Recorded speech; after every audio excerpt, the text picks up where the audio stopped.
Bueno, en 8 minutos van a ser las 9 de la mañana y es con mucho gusto que vamos a recibir y conversar a partir de este momento con el señor presidente del directorio de la OCE, con Pablo Ferreri. Ferreri, ¿cómo le va? Buenos días, gracias por acompañarnos. Muy buenos días, un enorme placer estar con ustedes. Bueno, esta fría mañana. Esta fría mañana. Un hombre que no ha hablado mucho desde que asumió, pero bueno, entre otras cosas hay varios asuntos como el de Neptuno para hablar, pero también queremos hablar sobre la modernización de OCE, planes de inversión de la OCE, tiene obras previstas para hacer el ente acuífero bastante importantes a lo largo de esta administración. Pero arrancamos con Neptuno, si le parece. ¿Le sorprendió la decisión de la oposición de interpelarlo al ministro? Igual usted va a estar seguramente allí en el llamado sala. No, yo creo que es parte de las reglas democráticas, está previsto en la institucionalidad, y yo creo que puede ser una instancia donde se aporte más información. Todos sabemos también que hay un trasfondo político, obviamente, porque se busca con eso más repercusión, pero yo creo que eso es hasta bueno y deseable, que la ciudadanía en su conjunto aproveche esa caja de resonancia para poder disponer de la información, que fluya de mejor manera y que todos puedan hacerse una idea, reitero, con más formación a partir de esa información. ¿Alcanzó con la comparecencia? Entendemos que sí, en términos de informar a los parlamentarios. Fue una comparecencia larga, donde nosotros hicimos una exposición inicial de algo más de 3 horas, si mal no recuerdo. Después hubo algunas horas de preguntas y respuestas. Muchas veces eso queda en el ámbito más de la comisión o parlamentario, por lo cual en una interpelación a veces eso tiene una trascendencia pública un poco mayor, y me parece muy bien. Bueno, Salvini decía después justamente de su comparecencia y la del ministro Ortuño que quedó claro después de esas 3 horas que había sido una decisión política y no técnica la adoptada en torno a Neptuno. Bueno, no puedo más que discrepar profundamente con esa aseveración. De hecho, hicimos una presentación, no recuerdo ahora, pero aproximadamente 130 láminas de una PPT, fundamentando técnicamente los problemas que veíamos en el caso del proyecto Neptuno, como estaba concebido con una planta potabilizadora que tomaba agua de la zona de Arasatí. Ahora comentaré eso. Pero también hicimos, y por eso nos tomamos un buen rato de la presentación, un repaso de todos los estudios técnicos que desde 1970 hasta 2025 han ocurrido, realizados por organismos internacionales, por la propia OCE, por consultoras nacionales e internacionales contratadas por OCE. Todas ellas, absolutamente todas ellas, en ningún caso marcan como la prioridad o la mejor solución o la óptima solución el tomar agua del Río de la Plata. El primer estudio es de 1970, realizado por la Organización Panamericana de la Salud. Después está el Plan Director de Aguas de 1999. Estoy repasando solo algunos hitos. En el 2013, la consultora Aguasur. En el 2017, Hasense Inco. Todas ellas analizan, como corresponde, una serie de alternativas, todas las alternativas que pueden estar arriba de la mesa, y las ordenan en orden de eficiencia, eficacia en la solución que brindan. Todas ellas marcan como óptimo avanzar en la cuenca de Santa Lucía, y por temas o ambientales en algunos casos o vinculadas a costos, ponen como opción menos óptima el tomar agua del Río de la Plata. Eso creo que está bueno cuando armábamos la presentación y cuando lo exponíamos, darle una perspectiva de largo plazo para que esto no se transforme en una cosa de un gobierno o del otro. Entonces, cuando uno mira la serie desde el 70 al 2025, ¿cómo decirlo? El cisne negro fue decidir ir al Río de la Plata, porque todos los estudios, todos, marcan como una alternativa más eficiente. ¿No es suficiente lo de tener una segunda fuente alternativa? Yo creo que ese es un argumento, pero el problema es cuando uno lo compara en términos de conveniencia o de eficiencia de las soluciones. Miren, les pongo un ejemplo bien claro, y yo soy hombre más de números que otras cosas. En el caso de Arasatí, como estaba prevista la inversión, era una planta que pretendía o pretende potabilizar 200.000 metros cúbicos de agua por día, tomaba agua del Río de la Plata y tenía algo más de 70 kilómetros de cañerías para llevar esa agua hasta el sistema metropolitano. El costo de esa inversión era de y está establecido en el contrato, de 294 millones de dólares. La planta en sí son unos 100 millones, pero claro, 70 kilómetros de cañerías, la toma y otras obras elevan el número a 300 millones de dólares, 294 para ser exactos. Pero cuando analizamos en profundidad el proyecto, nos dimos cuenta que esa no era toda la inversión que había que hacer, porque era necesaria bombear agua por 70 kilómetros, y eso requería una planta de energía de unos 30 millones de dólares, expropiaciones por entre 7 y 10 millones de dólares, que es lo que llevaba el polder, ahí ya estoy en 340 millones de dólares, y como estaba concebido, de los 200.000 metros cúbicos que se iban a producir, solamente 140.000 se iban a poder volcar a la red metropolitana.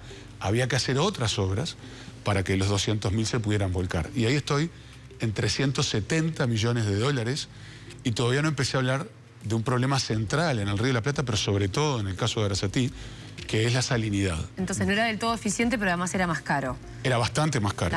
Entonces, May, te comento lo de la salinidad, porque hay estudios también del INFIA, el Instituto de Mecánica y Fluidos de la Facultad de Ingeniería.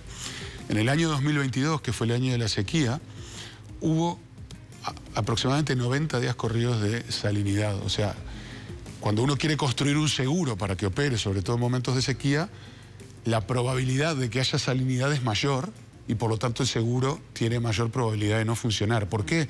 Porque cuando hay menos caudal que baja del río Uruguay hacia el río de la Plata, entra más el frente marítimo del océano y hay más probabilidad de salinidad. Pero la salinidad además tiene otros problemas, como son el caso de los bromuros. Dado los tratamientos que hay que hacerle al agua para potabilizarla, esos bromuros, por ejemplo, a través de la ozonización, y no voy a entrar en detalles ultratécnicos, se pueden transformar en bromatos, o al momento de la cloración se puede generar trialometanos, y todo eso también puede generar riesgos a la salud. Entonces, el conjunto de los problemas hacían que no era la mejor solución. Una solución que lo analizamos, y yo quiero destacar en esto. Tuvimos 90 días de mucho silencio, pero de mucho trabajo intenso adentro de OCE, y también con el consorcio, que era el adjudicatario del contrato, que, reitero, fue y quiero destacar, una negociación muy profesional, pero también con cabeza abierta, buscando la mejor solución posible. Una alternativa donde hay menos eventos de salinidad es más hacia el oeste, pero ahí agregamos decenas de kilómetros más y más cañerías, lo cual eleva más, no solo el costo de la inversión, sino también el costo de operación.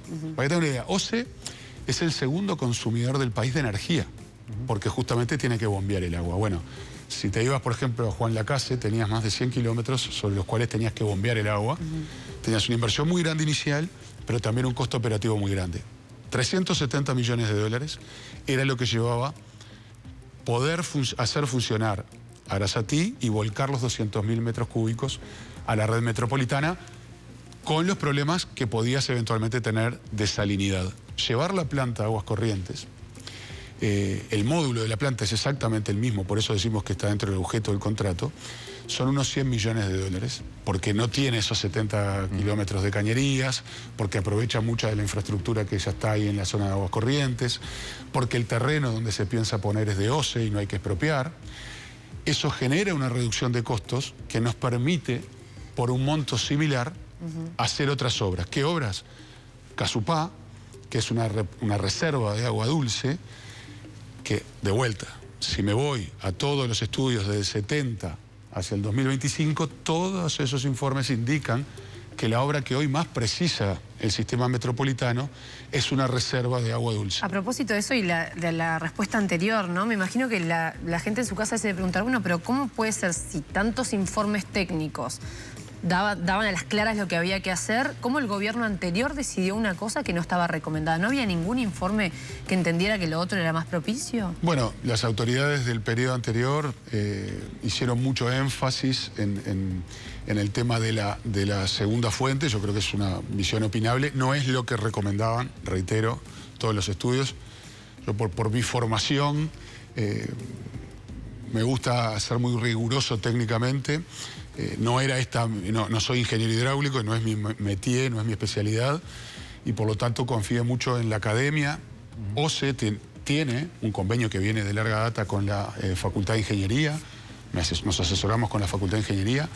Yo asumí el 27 de marzo, los primeros días de abril. Todos los ingenieros hidráulicos de la Gerencia de Agua Potable de OCE que intervinieron en el proyecto Neptuno o vieron las características y demás, me entregaron un informe firmado por todos ellos donde manifestaban todos los problemas que tenía esta solución.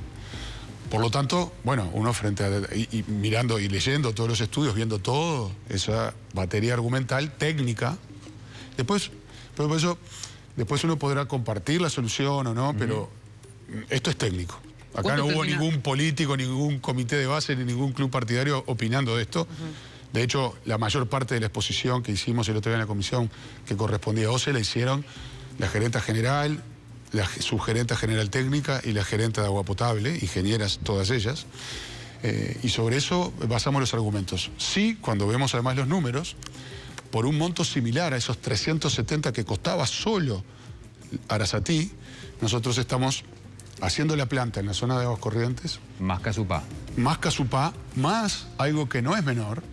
Estamos dotando del servicio de agua potable que hoy no tiene a los balnearios del este de la Costa de Oro. ¿Y pero cuánto termina siendo? Jaureguiberri, balneario argentino además. Hoy el agua va como en el siglo XIX. Va un camión cisterna y van los vecinos, se arriman y se les da el agua o se les ponen los tanques de acopio. Esto prevé también construir una reserva de agua bruta más pequeña y una pequeña planta de unos 24.000 metros cúbicos diarios en el Solís Chico y los troncales para poder llegar con redes de agua potable hasta Jaureguiberri. Ahora, la plata que se va a gastar es más o menos la misma, solo que son obras diferentes. Es un conjunto de obras, algunas van dentro del contrato que se está renegociando, otras van por fuera. Casupá va a ir por una licitación pública. Sí. De hecho, ya hicimos el primer paso, que fue la precalificación de empresas. Pero diferencia de plata no va a ser más o menos 370 millones. Estimamos más o menos montos similares. Obviamente después las obras siempre pueden tener alguna variación. Nosotros también quisimos ser muy cuidadosos con esto. El Ministerio de Economía le encargó a la Corporación Andina de Fomento, a la CAF, una consultoría técnica para actualizar los costos de Casupá, y tenemos una memoria que el resumen ejecutivo está colgado incluso o lo estamos colgando en la web de OCE. El costo actualizado de esa obra, incluyendo expropiaciones, está en el entorno de 130 millones de dólares.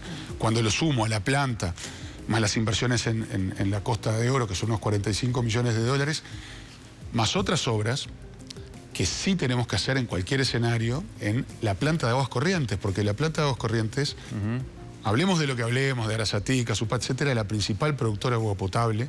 Desde 1871 para acá es Aguas Corrientes.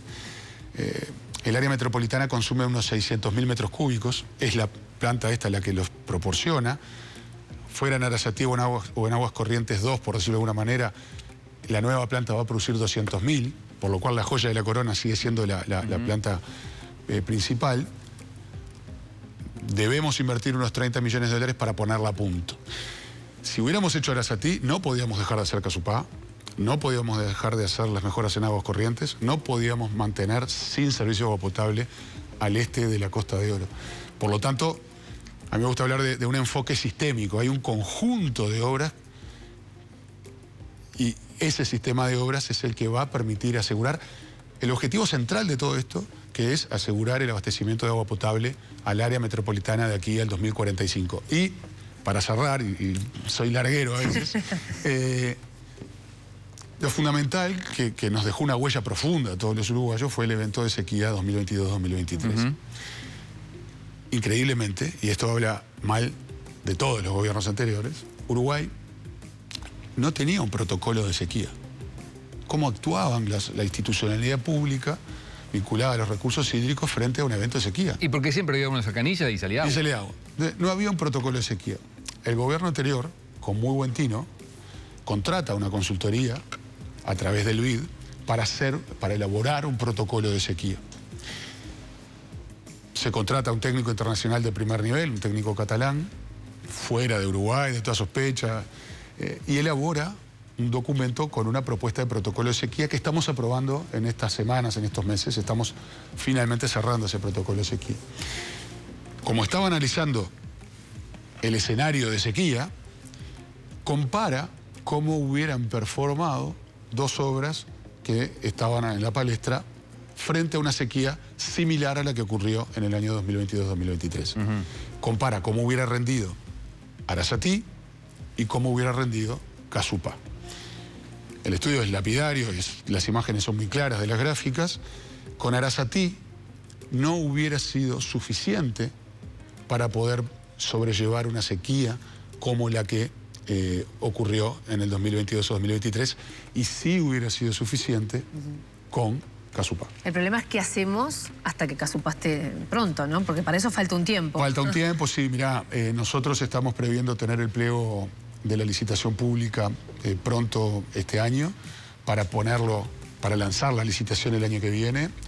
Eso obviamente lleva todos los procesos formales necesarios, un proceso competitivo, y las obras estarán comenzando a inicios del 2027.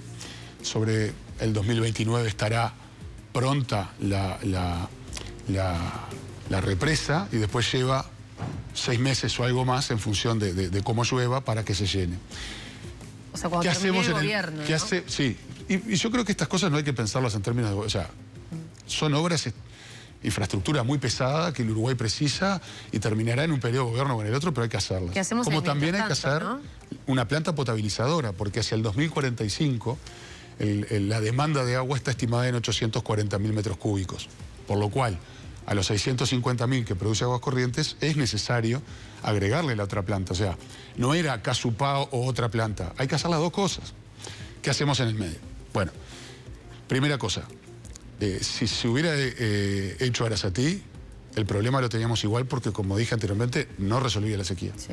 Entonces, lo que tenemos que hacer de aquí a que esté pronto Casupá, que es lo que nos va a resguardar de mejor manera, es generar, por ejemplo, algo central, que es un protocolo de sequía que nos permita actuar de la mejor manera. Hay lecciones aprendidas, hay algunas infraestructuras que se hicieron en el periodo pasado de emergencia. ¿Ese protocolo cuándo va a estar? Ese protocolo nosotros lo estamos aprobando, aprobamos en el directorio de OCE la parte que nos corresponde, y eso tiene pasos de interacción con el Ministerio de Medio Ambiente, y en los próximos 2 meses va a estar formalmente aprobado todo lo que tiene que ver con el protocolo de sequía. ¿Y qué dice ese protocolo de sequía en lo que a OCE le corresponde? Es largo y nos puede llevar, pero lo que fue un problema, y es parte de las lecciones aprendidas, el evento de sequía no ocurrió de un día para el otro, sino que hubo escasez de agua bastantes meses o algún año para atrás.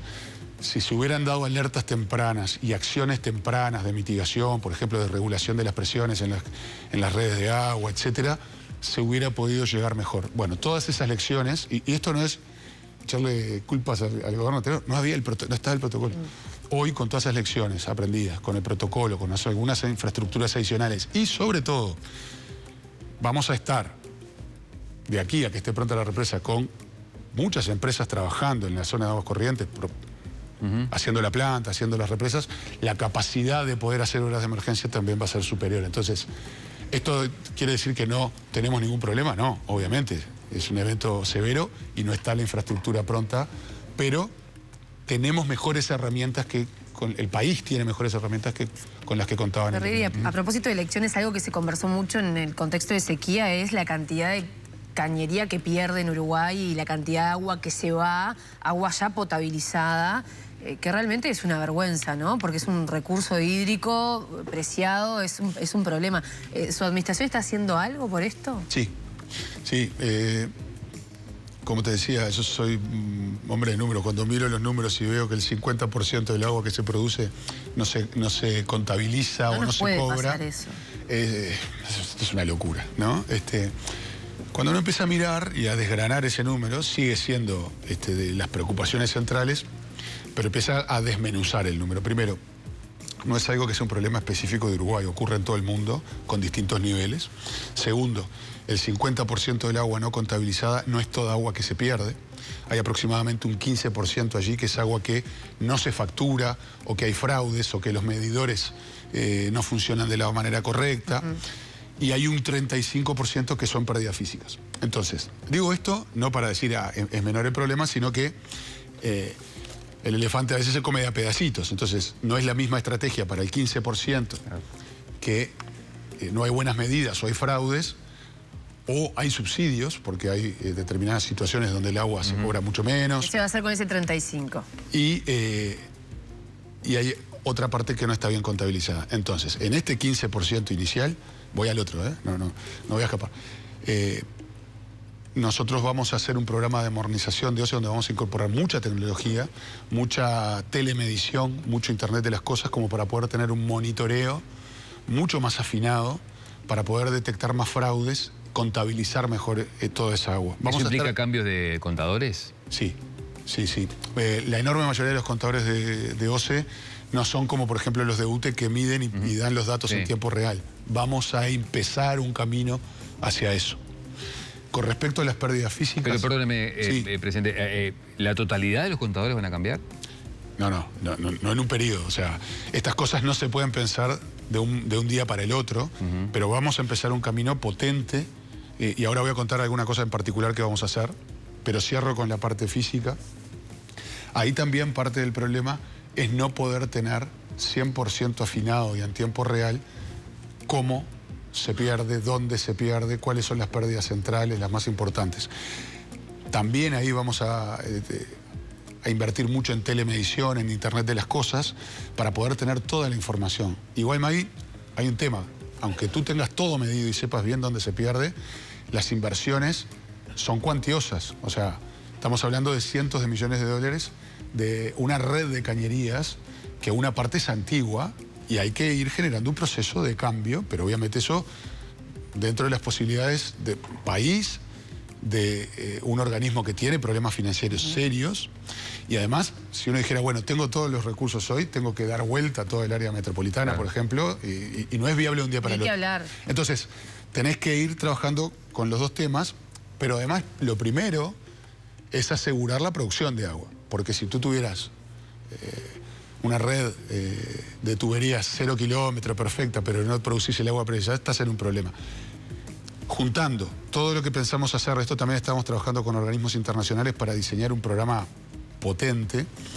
Es más, algún día podremos comentar más sobre OCE 4.0, que es todo el programa de modernización, que son unos 60 millones de dólares en el quinquenio, en el cual va a estar todo básicamente dirigido a telemedición, Internet de las cosas, fortalecer los sistemas informáticos de OCE. Estamos cerrando un paquete integral como para aplicarlo en una muestra grande. Esto lo digo por primera vez. Probablemente vamos a tomar como experiencia la ciudad de Salto. Vamos ahí a hacer un plan grande con todos los medidores de Salto, con todas las zonas, con todas las tuberías, etcétera, y ver cómo funciona lo que estamos pensando para la OCE del futuro. ¿Pero en qué consiste eso? ¿En qué consiste? Bueno, ahí sí, en el caso de Salto, cambiar medidores, poner medidores inteligentes en algunos casos, sobre todo lo que tiene que ver con grandes consumidores, medir y mapear mucho mejor la red, tener sistemas electrónicos donde podamos ver en tiempo real dónde se pierde y cuánto, poder dar respuestas comerciales mejores en los casos de fraude y detectar esos fraudes, poder dar respuestas de reparación más rápidas con un manejo distinto de la gestión de las cuadrillas. ¿En cuánto tiempo se instala ese programa en Salto? Mirá, lo estamos cerrando el préstamo con la CAF también, y nosotros esperamos en los primeros meses del 27 estar aterrizando en Salto. Y después eso se aplicaría a otras zonas y que es efectivo. Sí, en Salto lo vamos a hacer, y lo vamos a hacer también en algunas zonas de Montevideo. O sea, vamos a tener más de una, como para ir comparando distintas estrategias para poder cerrar luego el paquete modelo, por decirlo. Hay que cerrar, y le pido que sea breve, pero no me quedó claro. Además del monitoreo, de utilizar tecnología para poder detectar estos ciertos problemas, ¿se va a hacer algo con los caños que estén rotos o en las reparaciones? ¿Se va a hacer más efectivo? Nosotros tenemos, porque esto no lo dije y es un error mío, tenemos dentro de nuestro plan de inversiones previstas también inversiones de sustitución de tuberías. Y eso obviamente atiende las pérdidas mayores que ya tenemos detectadas como para ir corrigiendo. En el caso de la implantación de un plan total, por decirlo de alguna manera, como es el de Salto, sí también incluye el cambio de infraestructura. Bien. ¿El cambio de medidor no tiene costo para el cliente? No. No, eso es costo de OCE. Bien. Que también nos va a permitir, cuando tú pones medidores inteligentes y tenés en tiempo real, nosotros queremos ir a algo parecido a lo que tiene UTE, que es un centro de monitoreo online en tiempo real, de hecho lo estamos yendo a visitar y demás. Queremos ir a una solución de ese tipo. Bien, Pablo Ferreri, presidente de OCE, nos quedan varios temas pendientes, será motivo para otra charla. Mucho gusto, un placer estar aquí y a las órdenes para cuando se considere necesario. Y suerte para el sábado, aunque no somos... Muchas gracias.